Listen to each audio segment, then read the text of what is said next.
Assalamualaikum warahmatullahi wabarakatuh. Selamat datang kembali siswa kelas 10 yang bersemangat. Di video kali ini kita akan membahas materi sistem persamaan linier 3 variabel atau disingkat dengan SPLTV. Nah, ini sudah masuk KD 3.3 ya dari pembelajaran kita, di mana kita di sini akan menyusun sistem persamaan linier 3 variabel dari masalah kontekstual dan menyelesaikan masalah kontekstual dengan yang berkaitan dengan sistem persamaan linier 3 variabel. Nah, pada waktu sekolah menengah pertama atau SMP, kalian sudah pernah mempelajari sistem persamaan linier 2 variabel, di mana untuk menyelesaikan sistem persamaan linier 2 variabel itu kalian menggunakan yang namanya metode grafik, kemudian metode substitusi, dan metode eliminasi.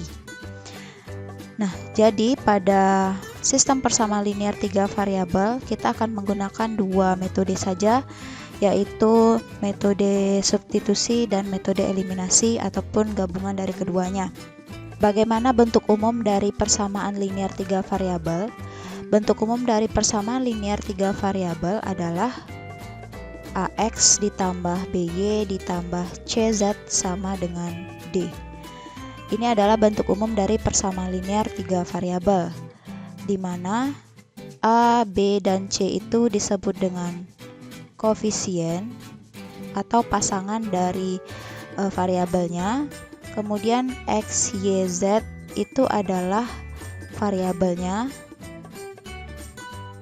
dan D adalah konstanta. Nah, jika persamaan ini terdiri dari 2 atau lebih persamaan, maka itu disebut sebagai sistem persamaan linier 3 variabel. Nah, ketika sudah berbicara sistem persamaan linier 3 variabel, maka ada metode yang digunakan untuk menyelesaikannya. Seperti yang sudah Ibu katakan sebelumnya, metode yang digunakan adalah metode substitusi, eliminasi, maupun campuran dari keduanya. Nah, sebagai contoh dari bentuknya, misal 2X ditambah 3Y ditambah Z sama dengan 5. Nah, artinya di sini nilai A adalah 2, nilai B adalah 3, nilai C adalah 1, karena 1 Z. Variabelnya adalah X, Y, Z. Konstantanya adalah 5.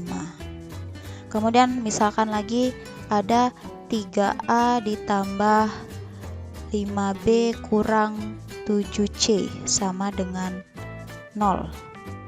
Nah, di sini nilai A, B, dan C-nya adalah 3, 5, dan min 7 atau negatif 7. Jadi koefisiennya adalah 3, 5, dan negatif 7. Variabelnya adalah A, B, dan C.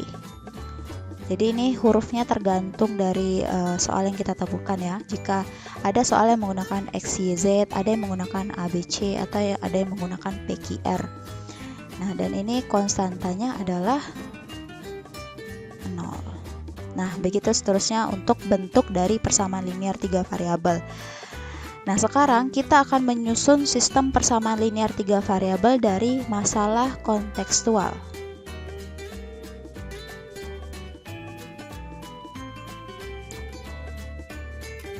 Masalah kontekstual itu apa?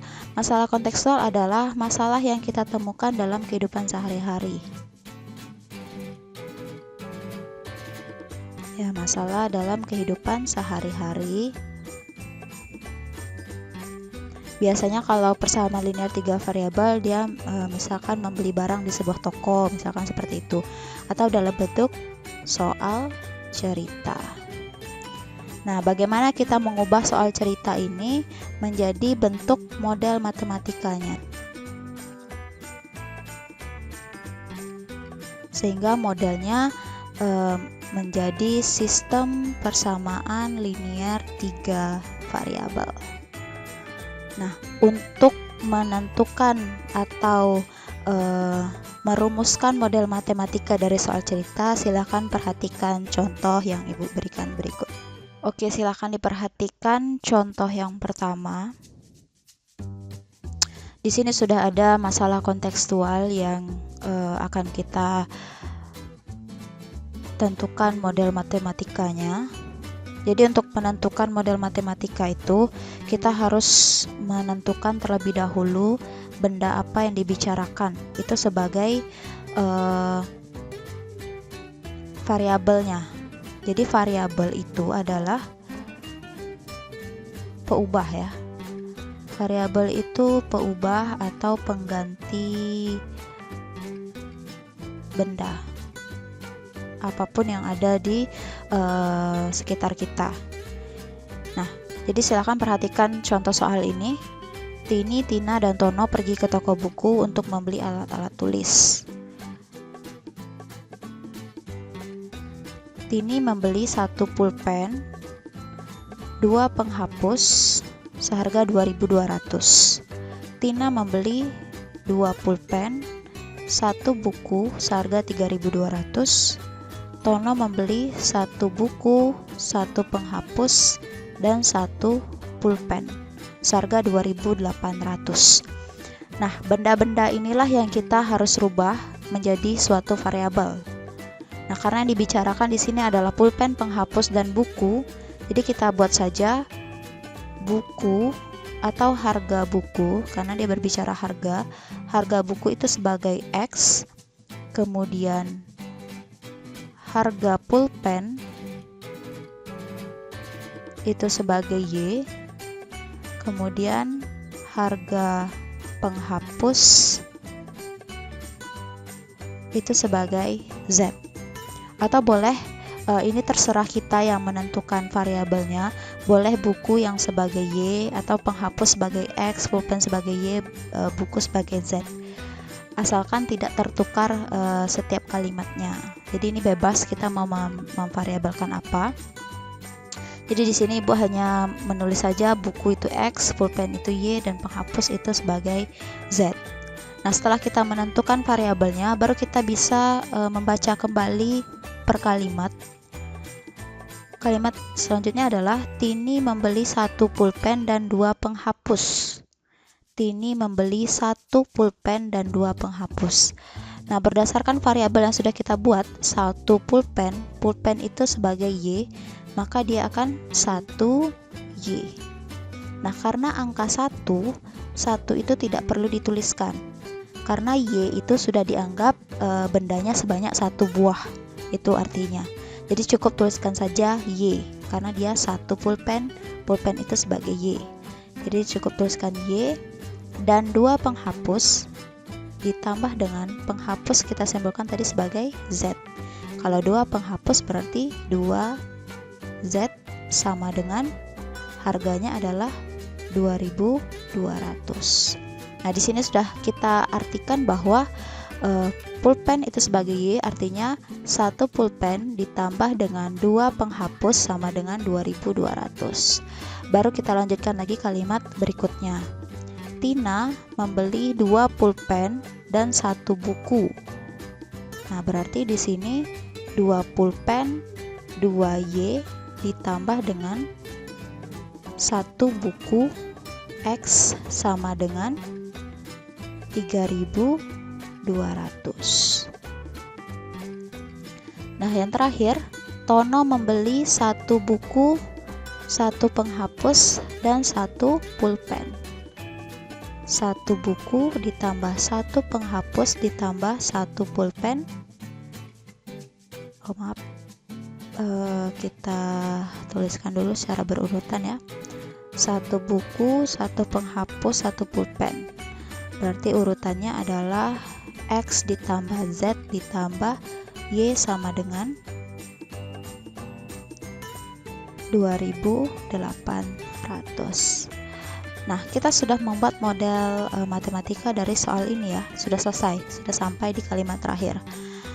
Nah, namun pada sistem persamaan linear ada aturan yang harus kita perhatikan bahwa variabel yang digunakan atau variabel itu yang kita tuliskan itu sesuaikanlah dengan urutan abjadnya. Jadi kalau X duluan ya X duluan ditulis daripada si Z atau Y. Nah, seperti itu. Berarti di sini Y ditambah 2Z sama dengan 2200. Ini sudah benar karena urutannya Y baru Z. Nah, ini kan belum sesuai urutannya. Maka kita balik saja, X ditambah 2Y sama dengan 3200. Sehingga angka hurufnya itu tersusun sesuai dengan abjad. Nah, dan ini juga kita atur kembali, X ditambah Y ditambah Z sama dengan 2800. Nah, inilah bentuk sistem persamaan linier 3 variabelnya, di mana variabel yang digunakan adalah X, Y, Z, konstantanya adalah 2200, 3200, dan 2800. Oke, kita masuk contoh yang kedua. Nah, di contoh yang kedua, diketahui jumlah masa kehamilan rata-rata dalam hari dari gajah, badak, dan unta adalah 1520 hari. Di sini sudah terlihat benda atau variabel yang digunakan itu adalah gajah, kemudian badak, kemudian unta. Ini karena berbicara masa kehamilannya ya. Berarti masa kehamilan gajah, masa kehamilan badak, dan masa kehamilan unta. Bisa kita simbolkan langsung, gajah itu X, badak itu Y, dan unta itu adalah Z. Nah, setelah kita dapatkan, baru kita ulang kembali baca soalnya. Jumlah dari gajah, badak, dan unta. Jumlah artinya tanda tambah. Berarti gajah ditambah badak ditambah unta adalah 1520. X ditambah Y ditambah Z sama dengan 1520. Selesai kalimat pertama. Nah, kalimat kedua lagi. Masa kehamilan badak adalah 58 hari lebih lama daripada unta. Nah, di sini harus diperhatikan dengan teliti kalimatnya. Masa kehamilan badak. Badak itu adalah Y sama dengan 58 hari lebih lama. Artinya unta ditambah dengan 58. Unta itu Z ditambah dengan 58 hari.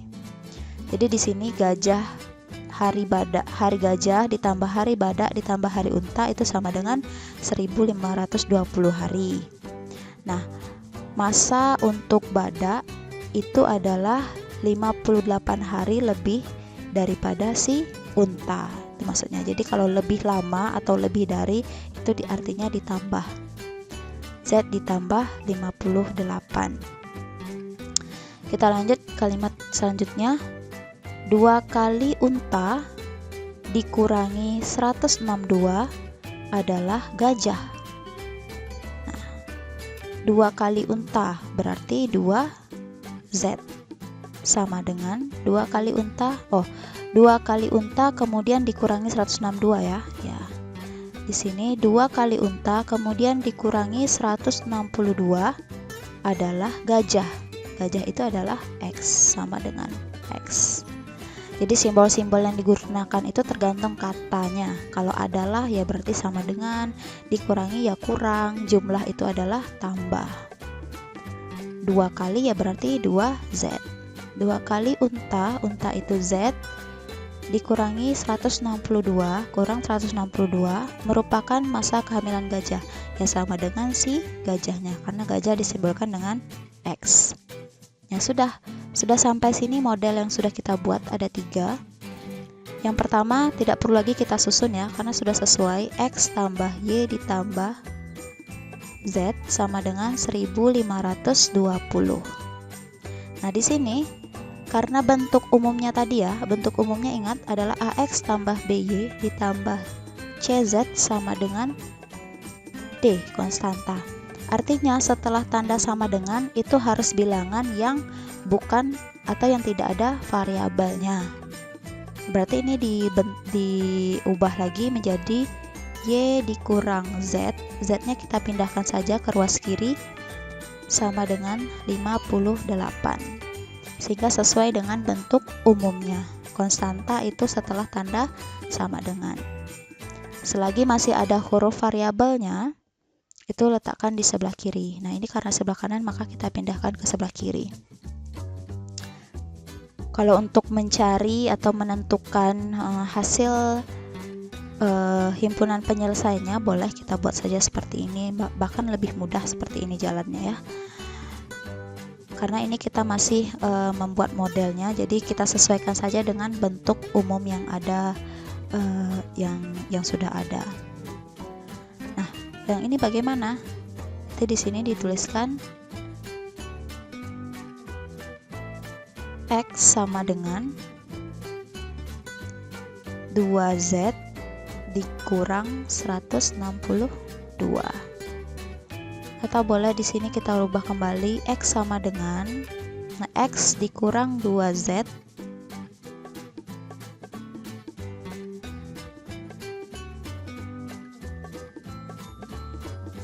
X kurang 2Z sama dengan negatif 162.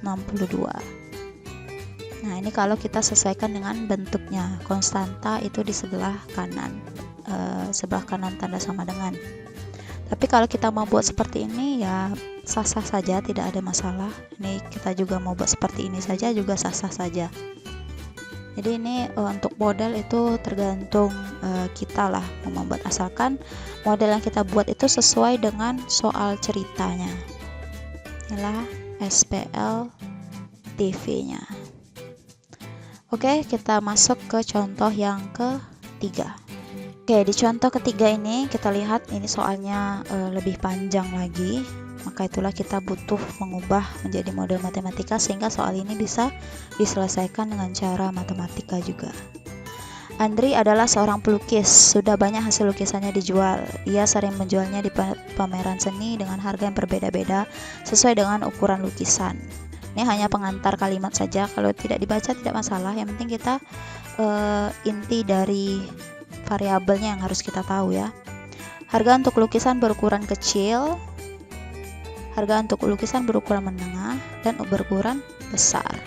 Nah, di sini bisa kita tulis variabelnya harga kecil itu sama dengan X, harga menengah itu kita simbolkan sebagai variabel Y, dan harga besar itu sebagai Z.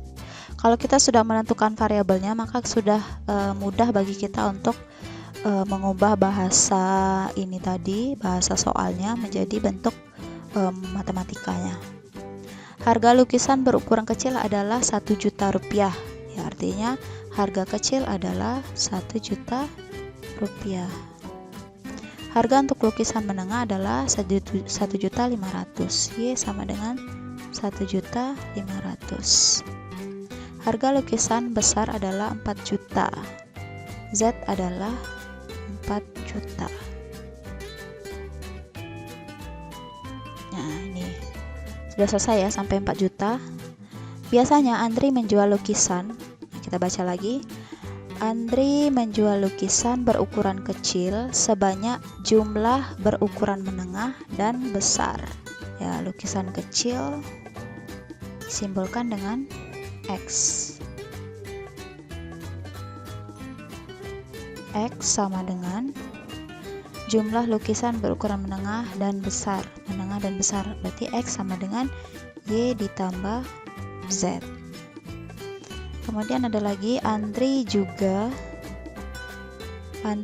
menjual lukisan kecil sebanyak 2 kali jumlah lukisan besar.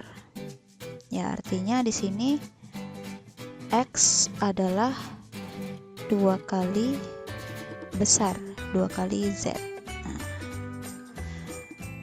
Nah, untuk yang selanjutnya ini tidak perlu kita bahas karena di sini dia akan mencari dulu nilai X, Y, dan Z-nya. Kita hanya membuat model saja, jadi fokus saja dulu ke sini.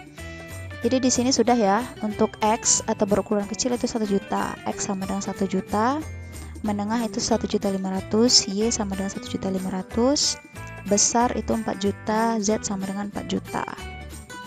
Kemudian lukisan kecil sebanyak jumlah lukisan menengah dan besar. Berarti kecil sama dengan X sama dengan menengah ditambah besar, Y ditambah Z. Kemudian yang selanjutnya, Andre juga menjual lukisan berukuran kecil sebanyak 2 kali jumlah besar. Berarti kecil X sama dengan 2 kali besar. Besar itu Z, berarti 2 kali Z. Inilah SPLTV-nya. Atau sistem bersama linear 3 variabelnya.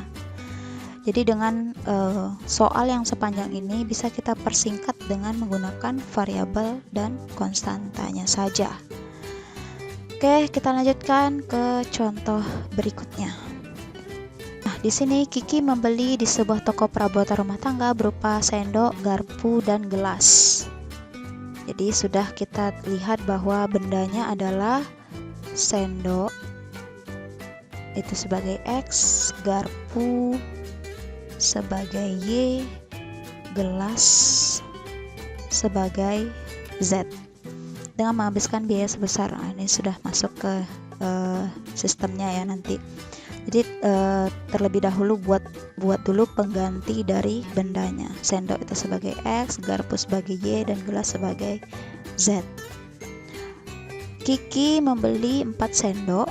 Berarti 4 sendok, sendok itu X, artinya 4X ditambah dengan 6 garpu, garpu itu Y, 6Y, dan 2 gelas, gelas itu Z, tambah 2Z sama dengan menghabiskan biaya sebesar 19.000. Nah, ini sudah satu kalimat. Kiki sampai dengan 19.000. Kalimat kedua, di toko yang sama, Arum berbelanja 3 gelas, berarti 3Z ditambah sebuah sendok. Sendok itu X tambah X karena sebuah itu tidak perlu dituliskan angka satunya, dengan menghabiskan uang 7.000. Itu sama dengan 7.000. Dan di toko yang sama pula, Tuti membeli 5 sendok. 5 sendok berarti 5X, 3 garpu tambah 3Y, 2 gelas tambah 2Z sama dengan menghabiskan uangnya berapa ini tidak tahu, mungkin soalnya tidak lengkap, maka kita kasih saja simbol tanda tanya. Nah, untuk persamaan yang pertama tidak perlu lagi kita rubah ya, berarti tetap kita tuliskan 4X ditambah 6Y ditambah 2Z sama dengan 19.000. Kemudian yang kedua ini harus kita atur kembali susunannya sesuai abjad, berarti X ditambah 3Z sama dengan 7.000. Kemudian yang ketiga 5X ditambah 3Y ditambah 2Z sama dengan berapa? Itu belum diketahui, mungkin ini nanti akan disuruh mencari, tapi karena kita masih fokus kepada modelnya saja dulu ya, buatlah saja seperti ini terlebih dahulu. SPLTV-nya tuh untuk contoh yang keempat ya. Kita satu contoh lagi supaya makin paham. Oke, contoh yang terakhir, Dewi membeli 3 botol kecap manis, 1 botol kecap asin, dan 2 kecap pedas. Nah, di sini sudah bisa kita rubah bendanya menjadi variabel adalah kecap manis sebagai X, kecap asin sebagai Y, kecap pedas sebagai Z. Nah, untuk melanjutkannya ya kita baca kembali. Dewi membeli 3 manis, berarti 3X. 1 asin, berarti tambah Y. 2 pedas, berarti berarti ditambah 2Z sama dengan seharga 200.000. Oke, selesai kalimat pertama. Yunita membeli 1 manis, ya, 1 manis berarti X saja, kemudian 2 asin berarti ditambah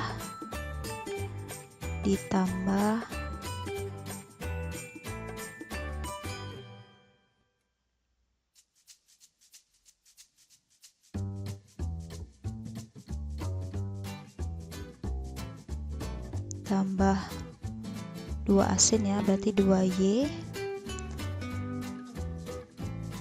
dan 1 pedas berarti ditambah Z sama dengan harganya 125.000. Jadi sama dengan 125.000. Oke, selesai kalimat yang kedua. Untuk kalimat yang ketiga, Tuti membeli 2 manis berarti 2X ditambah 1 asin, 1 asin berarti ditambah Y, kemudian yang terakhir dia membeli 2 pedas, 2 pedas berarti ditambah 2Z sama dengan 175.000. Nah, inilah sistem persamaan linear 3 variabelnya. Ya, silakan dilihat kembali dimulai dari contoh yang pertama sampai dengan contoh yang kelima ini. Kemudian bagaimana kita menentukan sistem persamaan linear 3 variabel atau membuat model matematika dari soal cerita. Kita baca dulu benda-benda apa yang dibicarakan di dalam soal tersebut. Kemudian kita rubah benda tersebut menjadi variabelnya X, Y maupun Z. Kemudian kita melihat koefisiennya. Koefisien dari variabelnya adalah jumlah dari benda-benda tersebut. Kemudian untuk konstantanya itu adalah deskripsi dari gabungan benda-benda tadi. Yang seperti kalau harga itu 200.000 berarti disitulah konstantanya. Dan penyusunan untuk penyusunan untuk variabelnya itu disesuaikan dengan urutan abjad. Jadi X, Y, baru kemudian Z. Jika pada soal cerita dia tidak berurutan, maka kita rubahlah bagaimana menjadi berurutan sesuai dengan abjad. Ya, itu saja materi untuk hari ini. Bagaimana kita menentukan sistem persamaan linear berdasarkan masalah kontekstual. Dan nanti di pertemuan berikutnya kita akan masuk ke bagaimana menyelesaikan sistemnya. Jadi sudah ada sistemnya, kita selesaikan dengan metode substitusi dan eliminasi maupun gabungan dari keduanya. Jadi silahkan dipahami kembali materinya untuk kemudian kita masuk ke bab berikutnya. Selamat belajar dan tetap jaga kesehatan, tetap bersemangat. Assalamualaikum warahmatullahi wabarakatuh, dan jangan lupa di like, komen, dan subscribe.